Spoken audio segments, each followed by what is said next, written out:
Good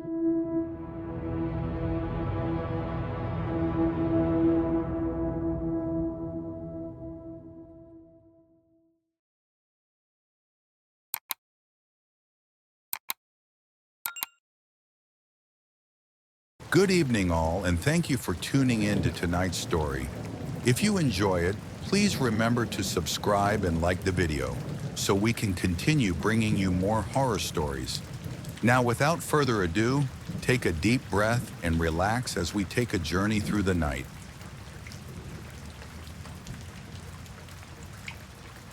I guess I should preface this story by stating, I'm not crazy. I'm not off my meds. I didn't dream it up. Most people I've told this story to, the police, loved ones, and trusted friends, all look at me funny when I finish telling it. What happened made me quit my job, lose my first wife, and I'm still dealing with the night terrors. You can call me whatever you want. Just listen until the end and draw your own conclusion. Anyways, here we go. I took the night shift at Holloway High because I needed the money. Simple as that. The school had been around for nearly 100 years. A sprawling brick building with narrow hallways and flickering fluorescent lights. It wasn't glamorous work, but it was easy. Lock the doors, check the halls, and make sure no dumbass kids snuck in after hours. Most nights, it was mind-numbingly boring. That was until things started shifting around me. It started with small things. A locker slightly ajar when I was sure I'd closed them all. A faint echo of footsteps when I knew I was alone. The distant sound of a chair scraping across the floor when every classroom was supposed to be empty. At first, I chalked it up to an overactive imagination. A building this old was bound to have quirks. It was a little after midnight. I was making my final rounds, walking the dimly lit halls, when I noticed movement at the far end. Just a flicker, a shadow slipping around the corner. My stomach tightened. No one else should have been here. "Hey!" My voice echoed down the empty corridor. No answer. I moved quickly, my boots squeaking against the polished floor as I turned the corner. The hallway stretched out before me, lined with rows of darkened classrooms. Empty. No sign of anyone. I exhaled sharply, rubbing a hand over my face. Maybe I was just tired. Maybe the fluorescent lights were playing tricks on my eyes. I shook my head and started toward the exit. That's when I heard it, a locker slamming shut, right behind me. I spun around so fast I nearly tripped over my own feet. The hallway was still empty. A cold prickle ran down my spine. This wasn't normal. My instincts screamed at me to get the hell out of there, but my feet stayed planted.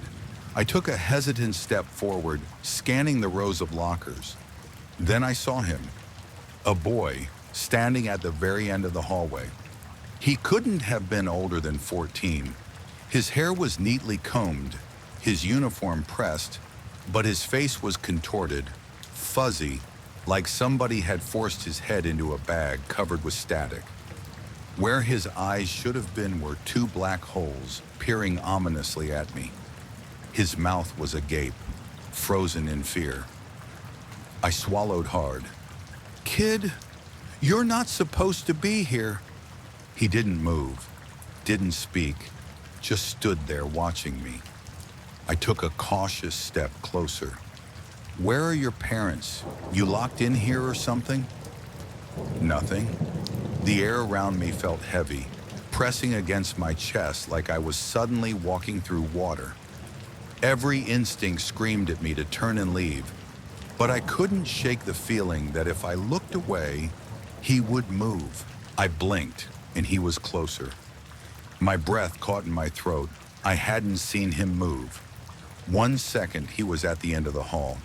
The next, he was only a few feet away, standing beneath the dim glow of a flickering light. "Jesus," I muttered, stepping back. My voice felt small, shaky. "How the hell did you—" The light above us buzzed loudly and went out. For a fraction of a second, I was swallowed by darkness. When the light flickered back on, he was right in front of me. A choked noise escaped my throat as I stumbled backward. My flashlight slipped from my grip, clattering to the floor, rolling until its beam landed on his feet. He wasn't wearing shoes. His lips moved and a tiny voice muttered, "You're not supposed to be here either."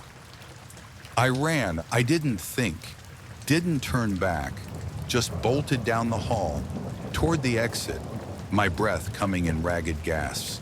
My keys jingled in my pocket as I grabbed them, fumbling in the dark. The heavy metal door loomed ahead. I was almost there.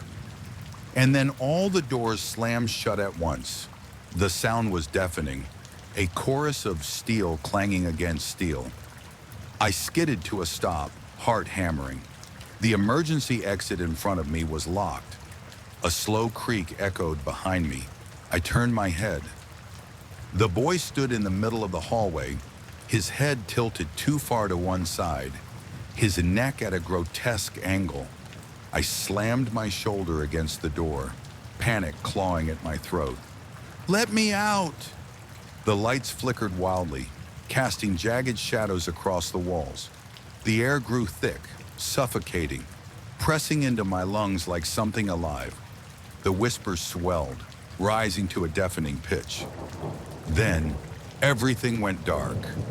I woke up slumped against the front doors, my head pounding like I'd been hit by a truck. The night air was cold against my skin, and my fingers were numb from gripping my keys too tightly. The school was silent. The hallway behind the glass doors was empty.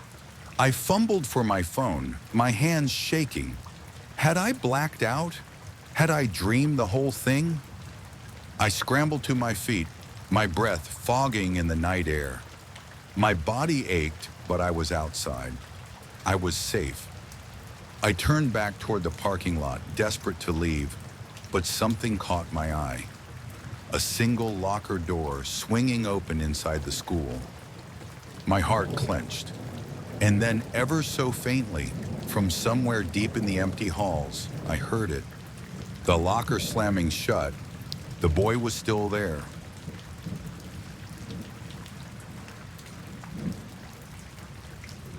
The first time I had the dream, I woke up gasping. It wasn't one of those fading, half-remembered nightmares. It was real, the icy water closing over my head, my limbs sluggish and weak as something pulled me under. The pressure in my lungs, the last bubbles escaping from my lips before darkness swallowed everything. Then just as my chest collapsed, I jolted awake, drenched in sweat, my sheets soaked. At first, I told myself it was just stress. Nightmares happen, right? But then it happened again and again. Every night, the same lake, the same numbing cold, the same unseen hands dragging me down into the abyss. Each time I woke up gasping for breath, my throat raw, my sheets damp as if I had been submerged. By the end of the week, I was afraid to sleep. I started drinking coffee at midnight, pacing my apartment like a caged animal. But exhaustion always won in the end. And the moment my eyes drifted shut, I was back in the water. Sinking. I don't know when I started feeling her. At first, it was just a shadow beneath the waves, an outline in the gloom, a shape drifting just out of reach. But by the fourth night, I saw her face. She was pale, her wet hair floating like ink in the water around her. Her eyes were wide, dark pits, her lips blue and parted, as if she were whispering something. Then her fingers closed around my ankle. I woke up choking on nothing, clawing at my throat, my heart hammering against my ribs like a trapped animal. My blankets were soaked through. The air in my room was damp, heavy with the smell of lake water. I checked my body in the bathroom mirror, barely recognizing my reflection. Hollow eyes, pale skin, and then I saw it. A bruise around my ankle. a perfect imprint of fingers. I called in sick to work, told my boss I had the flu. The truth was, I was afraid to close my eyes, afraid of the girl in the water. I spent the day researching sleep paralysis, recurring nightmares, night terrors, but nothing explained the bruises, the damp sheets, the feeling that I was losing pieces of myself every time I woke up. By the time night fell, I was on my 5th cup of coffee, my hands shaking. My phone buzzed, a message from my friend Mark. "Hey man, you all right? Haven't seen you around." I hesitated before replying, "Just not sleeping well." "Dude, you sound like hell. Want to grab a drink?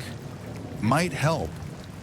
I almost said no, but the idea of sitting alone in my apartment, waiting for sleep to drag me back into the lake. "Yeah, I'll meet you at Joe's." The bar was warm, filled with the low murmur of conversation and clinking glasses. I ordered a whiskey neat, hoping the burn would keep me anchored, keep me here. Mark eyed me over his beer. "You look like you haven't slept in a week." I exhaled, rubbing a hand over my face. "I haven't." He frowned. "What's going on?" I hesitated. Saying it out loud made it sound insane, but I needed to tell someone. "I keep having this dream. I'm drowning. There's someone in the water with me." Mark didn't laugh. He just studied me, his fingers drumming against his glass. "What does she look like?" The question made my stomach twist. Pale, long hair, like she's been in the water for a long time. Mark went still. "Where's the lake?" I blinked. "What?" "In your dream," he said slowly. "Do you recognize the lake?" I opened my mouth to say no, but then I thought about the way the shoreline curved, the jagged rocks breaking through the surface in the distance, the trees looming over the water's edge. I had never been there before, but somehow I knew it was real. My voice came out hoarse. I think it's Black Hollow Lake." Mark swore under his breath. "Jesus, man."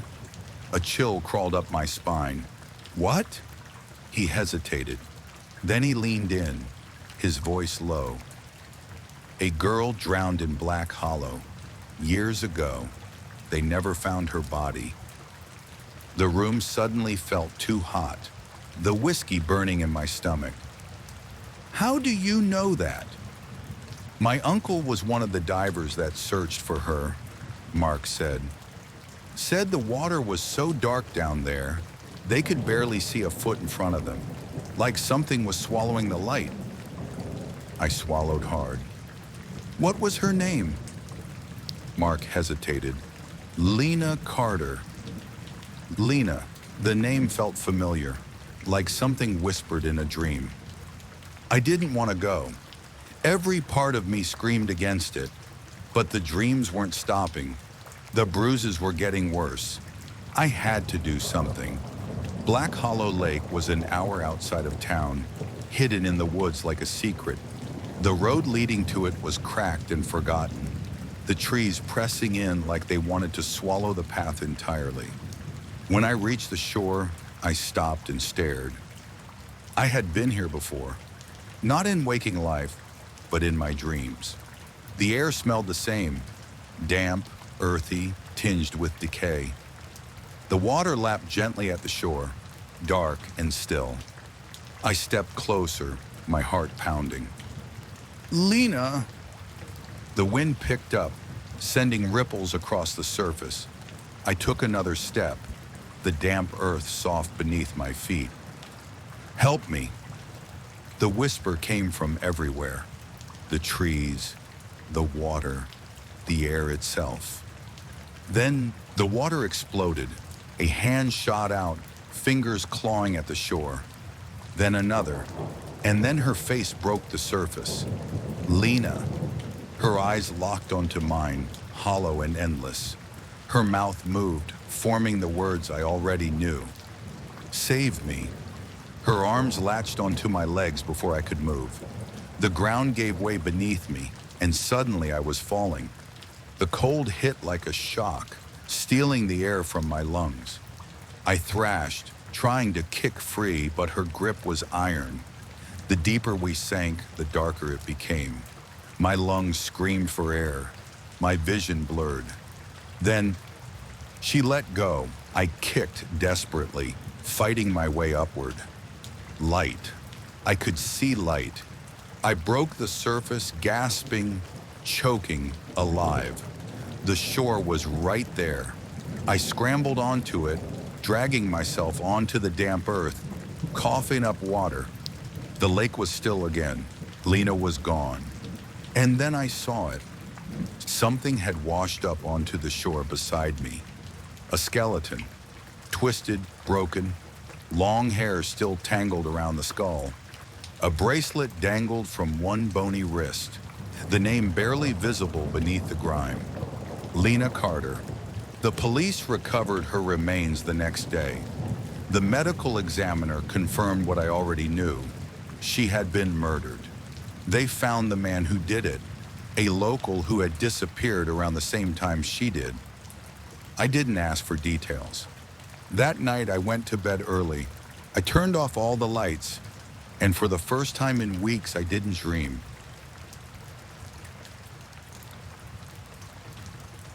I first saw her on a Tuesday night.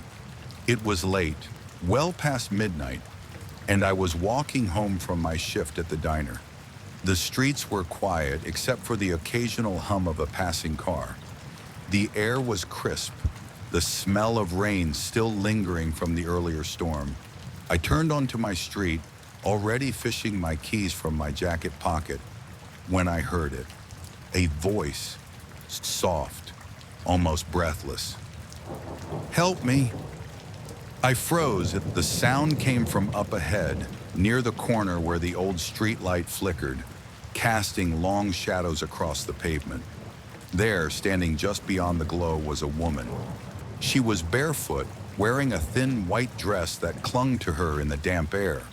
Her hair hung in tangled strands over her face, and her arms were wrapped tightly around her body, like she was trying to hold herself together. She looked small, fragile. "Help me," she whispered again, her voice barely carrying over the empty street. Something in my gut twisted. I wasn't an idiot. I knew better than to approach a stranger in the middle of the night, but she didn't look like a threat. She looked lost. I took a hesitant step forward. "Are you okay? Do you need me to call someone?" She didn't answer, just stood there unmoving. The way she held herself, like she was bracing for something, made my skin prickle. I swallowed hard and reached for my phone. I can call the cops or an ambulance. The moment I looked down to unlock the screen, the voice came again, right next to my ear. "Help me!" I whipped around, heart hammering in my chest. She was gone. The street was empty, the air thick with silence. The flickering streetlight buzzed overhead, casting nervous shadows that seemed to move just a little too much. I stood there for a long moment, my breath coming too fast, my pulse thudding against my ribs. Then without another word, I turned and walked home, faster than before. I told myself I had imagined it. Maybe I was just tired, my mind playing tricks on me. But then it happened again, and again. Every night she was there, always standing at the edge of the streetlight's glow, never closer, never farther. Her dress always clung to her, damp and pale, her bare feet motionless against the cracked pavement. And every night she whispered the same thing. "Help me." I tried ignoring her. I'd keep my head down, grip my keys so hard they left marks in my palm, and walk straight past her. But she never stopped watching, never stopped whispering. One night, I finally snapped. "Who the hell are you?" I shouted, turning toward her. My voice echoed down the empty street. but she didn't flinch. "What do you want?" Her head moved. "Help me." The whisper slithered through the air, soft but sharp enough to cut. I took a step back, suddenly feeling like I had made a terrible mistake. Then for the first time she moved. Her bare feet scraped against the pavement as she took a single step toward me. Her posture unnatural. Her shoulders didn't rise and fall. She wasn't breathing. I ran. That night I barely slept. Every time I closed my eyes, I saw her. The way she moved, the way her voice slid beneath my skin like a needle. I left all the lights on in my apartment, but the shadows still stretched too far into the corners of the room. By morning, I had convinced myself that I couldn't keep living like this.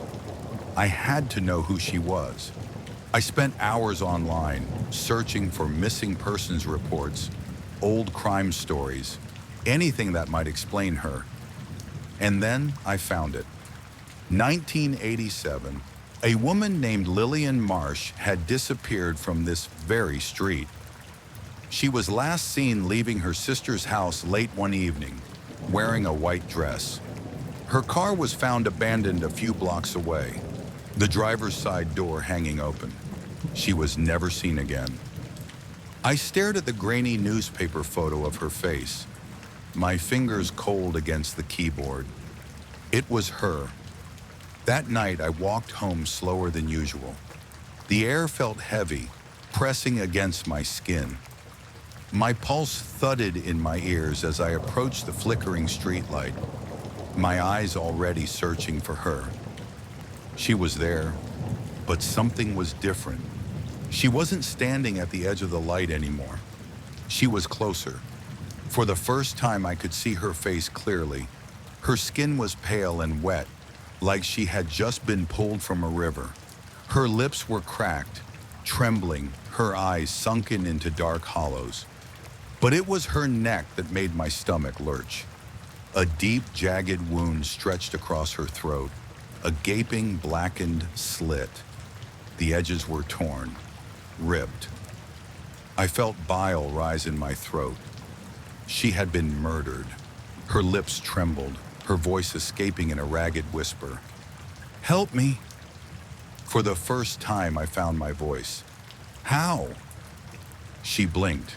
Something dark dripped from her mouth. Blood. "Find me." A gust of wind tore through the street, and in that instant, she vanished. The next morning, I called in sick to work. I spent the entire day reading every news article, every forum thread, every police report I could find about Lillian Marsh. Her body was never recovered, but I knew what she wanted. She wanted to be found. I retraced the last steps she had taken, walked the same path she had 35 years ago. I searched empty lots, abandoned buildings, anywhere that could have hidden a body for decades. Nothing. I was starting to lose hope when I spotted it. A manhole cover. Old, rusted, almost swallowed by the pavement. My stomach twisted as I knelt beside it, running my fingers over the metal. I knew. With shaking hands, I called the police. They came. They pried the cover open. The smell hit first. Rot, decay, something long buried. And then they found her. A skeleton curled in on itself, her dress still clinging to brittle bones. Lillian Marsh had been there the whole time, forgotten beneath the streets she once walked. As they pulled her remains from the dark, I felt a shift in the air, like something unseen had finally exhaled. That night I walked home alone. She wasn't there. The streetlight flickered, but the night was quiet. For the first time in weeks, I slept without nightmares. And just before I drifted off, I swore I heard the faintest whisper. "Thank you."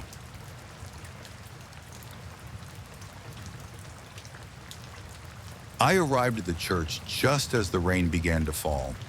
A fine mist at first, then heavier, the droplets sliding down the stained glass windows like melting candle wax.